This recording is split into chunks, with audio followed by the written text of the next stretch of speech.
Kept running smoothly. I'll cut it. Oh shit! I'll cut it anyway. Fuck it. You might as well do it. Yeah. Fuck off. Sorry. Okay, go. My name is Harry Tsai, and I'm the creator of the film Letters to Helga. My name is Sean Sturmriley, and I'm the assistant cinematographer from Letters from Helga.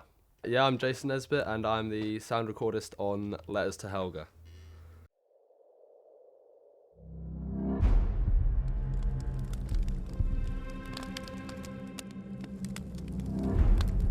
Neues. Etwas von den 2 Jahre.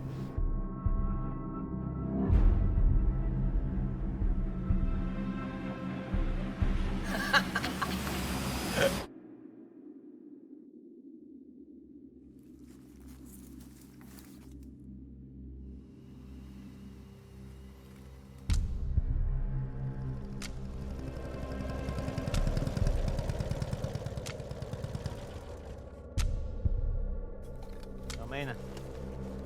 Stimmungsberichte? Ja.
Unterstützungsfeuer!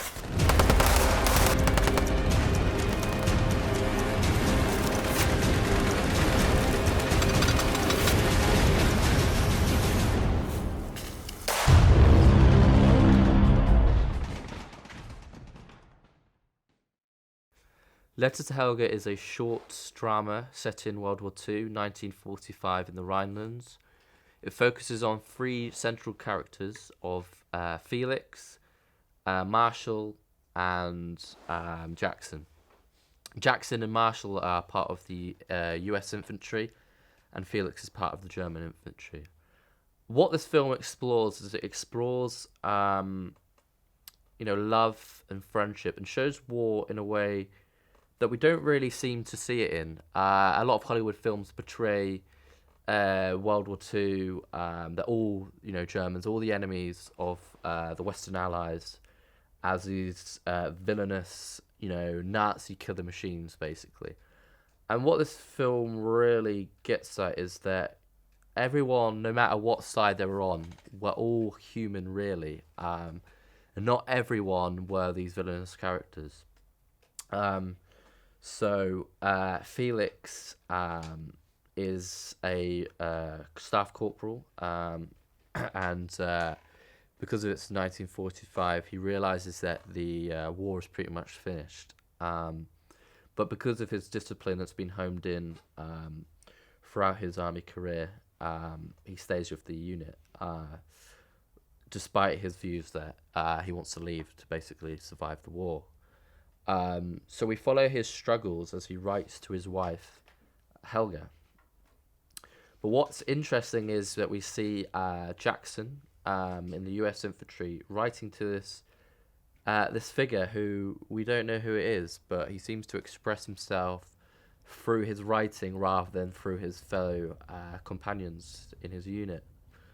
So this progresses, and as these two sides become closer and closer together, we learn more about these individual characters and how, even though they are on opposite sides of the war, they are actually very similar, and the friendships that actually grow in the most unlikely of circumstances is something really quite beautiful and emotional.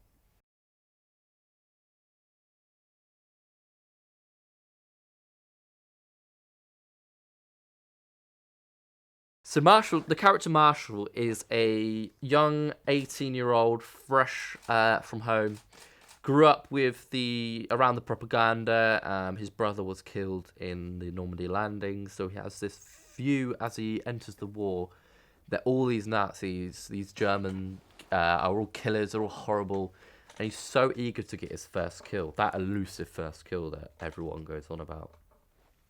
So he joins the unit full of confidence, but what actually happens is his confidence is immediately brought down because the fellow unit, they're very hostile to him. They don't really want to talk to him because what happened was in the war, the way the German and the US forces were different is US forces were very adamant on sustaining their front line. So what they would do is they would keep the unit out there and just bring in fresh troops in just to sustain it.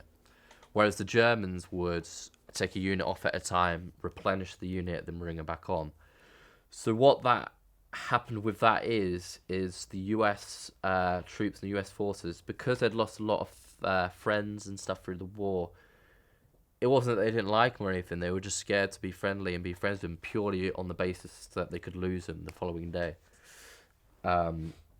So yeah, the audience, in a way, Marshall's character, very unknown about this environment and this war, and they go with Marshall on this journey as he comes full circle around and realizes that war isn't really what it's perceived to be, and that the Germans and everyone, all the soldiers, are not what the world believes them to be.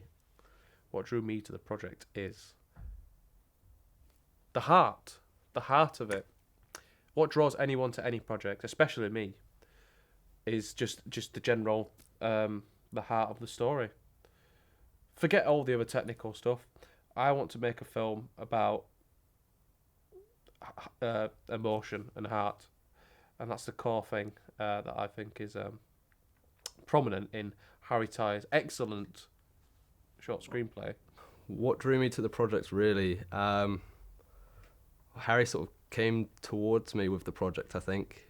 Just sort of said, yeah, I need someone to help out on this film because I'm more or less going it alone this year. I might need your help every now and then on shoots. So I was like, yeah, I'm happy to do it. Sounds quite ambitious, something pretty big, and I figured it would be good to have on a show reel, also get that experience so that when I'm in my final year of university, I know what I'm doing and I can do something a lot bigger as well. Plus, working with people like Harry and Sean gives me connections that are going to help out in the future, I think, because I think all of us are hopefully going to go places with film. Yeah, the project itself specifically, I've always had an interest in like war films and quite enjoyed war films personally, so I figured like it's a good thing to like sort of get experience in, especially if in the future I want to work on projects that are similar. I've always wanted to make a period film. I love, any kind of period films from, like Braveheart to Enemy at the Gate to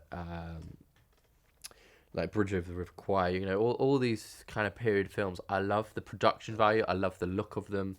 I love the range of dynamics you can get within them. I've always wanted to make one. I find it fascinating. I find war fascinating. It's almost, especially with, most of the veterans and that slowly kind of dying off. It's kind of coming in a bit of more, history that kind of could be petering off a bit. And I've always been fascinated by these films and how powerful they can be, like the Band of Brothers series and the Pacific series. The way they develop a character through them and the emotional journey you can go with them is something very powerful in that. So I've always wanted to make one. And I've had this idea for a while, because I wanted to explore the German side of things, or the enemy side of things, as well as, the home ones. Because, I've read cases, a lot of cases where, a lot of people have been spared lives. There's been a lot of heroes that haven't been, sung about. extraordinary instances, you know, where people have sent things home to someone they killed and things like that.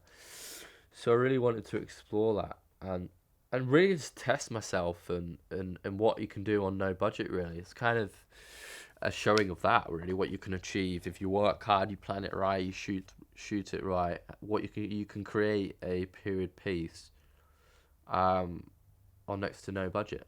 So last year I worked on a project called Percentile with Harry. He was director, and he brought me on because just to kind of make things smooth things over, and make the project run better.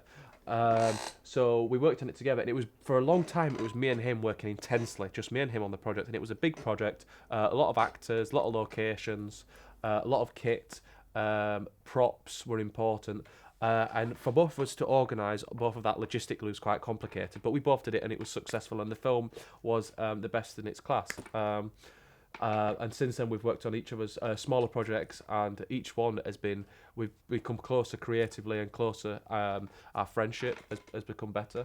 And he's definitely someone that I would consider working with for the rest of my career periodically. I knew I wanted hand on set, and through previous experiences I've had, you know, people that don't pull their weight or are sluggish on set or don't really get up to the speed. Like, I would like to work at a very high pace, or try to get as much done as possible. Really, I don't want to stop too much or wait around a lot, or, you know, be a bit weak, wishy-washy, so to say.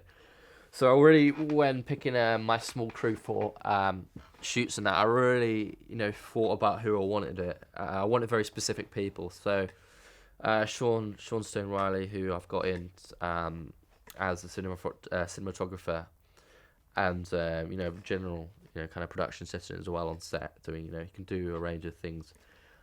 I really wanted Sean to be involved because I've worked with him on a lot of projects before in the past. I feel like, you know, we have very similar values on kind of production levels. We like to, you know, take out a lot and test it, and we like to improve ourselves technically. We're very interested in the technical side of things, the dynamics. I'm a very hard-working person. When it comes to film, I've worked in film for about 8 years now, give or take a decade. But one thing that I'm quite interested in is camera. I like to experiment with camera. I watch a lot of films, and I think that's where I get my inspiration from sometimes. Like, often when I think of things narratively, I think of it in terms of film. So if I think of a story, it's often, I won't need to do a shot list, in the sense of I won't need to think up a shot list, because as I'm thinking of the narrative, I'm thinking of all the shots, which is quite good. But it still takes quite some polishing down sometimes. Like, I'll have a vague shot list, and to actually get it down on paper what I'm actually going to shoot is quite hard to get it out of my head and on something that I can give to someone else and they can run with. But I'm very good at shooting guerrilla style. Most of the stuff I shoot is very skeleton crew, low budget. Normally me, one other person maybe, literally going to a location and shooting. And you'd be surprised the kind of stuff you can get. You can get places that they would never allow you to shoot if you just go and do it. And just, if you're going to do that though, know what you're going to do. Don't just think, fuck it, we'll go and improvise. I'm talking with the actor or actors, rehearse the scene beforehand, so they've got it down, then go to the location if you've not got access, legal access, and just do it. And just minimal takes. Know all the angles. Make sure that they know the lines. I've also worked. I'm quite passionate about sound. I've done sound for my some of my stuff. For example, Cash in Hand, I did all the sound for that. And I'm quite experienced in dubbing, Foley. Quite experienced in that. And I do weddings, christenings, photography and videography. I've done music videos, promotional videos, adverts, Not sure anything that's been on the telly, but telly's dying. You know, don't pay your TV a license.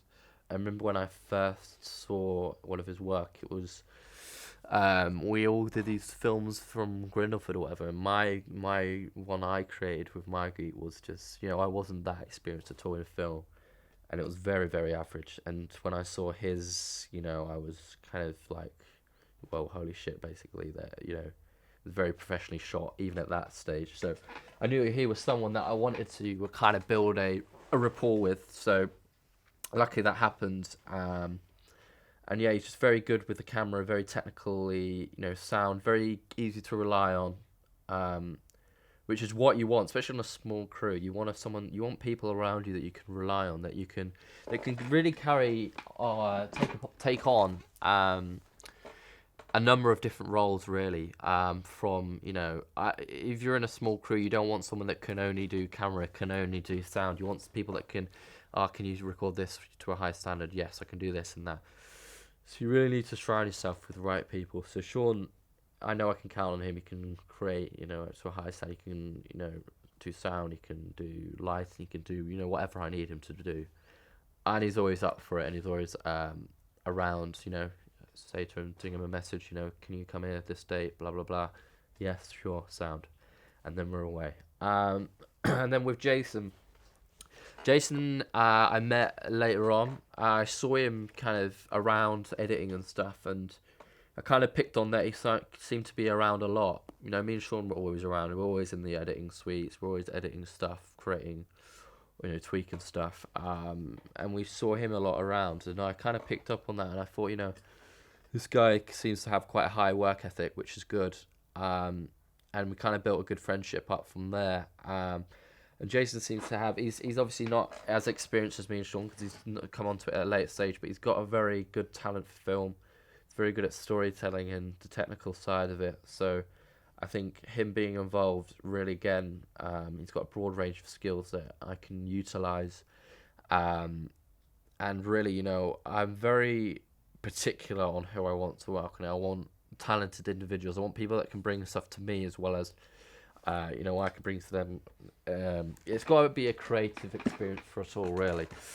And again, they've got to be outgoing people. I don't want people that are going to be shy on set, because that looks bad on me. That looks bad on the production. We want the actors and everyone to feel involved and good on set. 'Cause it's got to be fun at the end of the day. We can be shooting for hours on end. So yeah. So I met Harry in my first year of university through some mutual friends.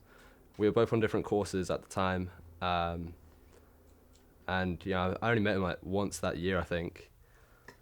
But we sort of started hanging out a lot more in my second year of uni, when I switched course to the same course as well. So we were seeing each other around uni a lot more, spending a bit more time together, and eventually ended up deciding to live together. And now, we work on quite a lot of stuff together.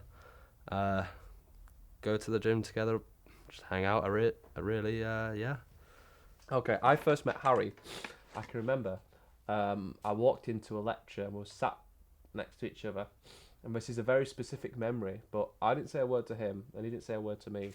But I was just about starting my experimentation with modafinil, which is a smart drug. It's legal in America, and I remember thinking, wow. I took a lot. So I took it in a whole one. I was like, yeah, well, it's one pill, take a pill. Little did I know that I would develop a technique where I would take a quarter per day or per half a day if I was doing a very full day. So taking a full one was a little bit of overkill, especially when I'd not built a tolerance to it. It was one of the first times I took it. And I can remember just breathing in and out, going, feeling the table. And then I realised I was breathing really loud, and everyone was not looking, but probably just ignoring me. And then we probably didn't speak until the very end of the first year. We got put together in a group, and it was the first time I'd worked with anyone who was nearly half competent. And he went by the name Harry Ty. We were shooting a video called Stoneface for a guy called Stoneface, who was... it was quite hard to explain. He was a sculptor, drug taker. He lived off grid with him and his son. They were very close. And obviously, when you live in the woods, you can do anything. He would sculpt things out of stone. A lot of the stones had holes in, or shapes that you could put things inside of, hands, other ligaments. But anyway, we shot that video for him, and it was a big success, and he loved it, and it was the one he ended up using. And then ever since then, we've worked together periodically. So we are currently still in production. Due to shoot a few more scenes over the next coming weeks, then we're going into post-production. And then, it's a case of really getting this film out there, getting it to festivals. We've got some nice festivals that are very interested in this film. So hoping to establish that and get them involved into these very nice festivals, and really hoping to get it picked up and attention to potentially be on, platforms such as the BBC or HBO or platforms like that, really. So yeah, Letters to Helga will be coming out soon, so pay attention.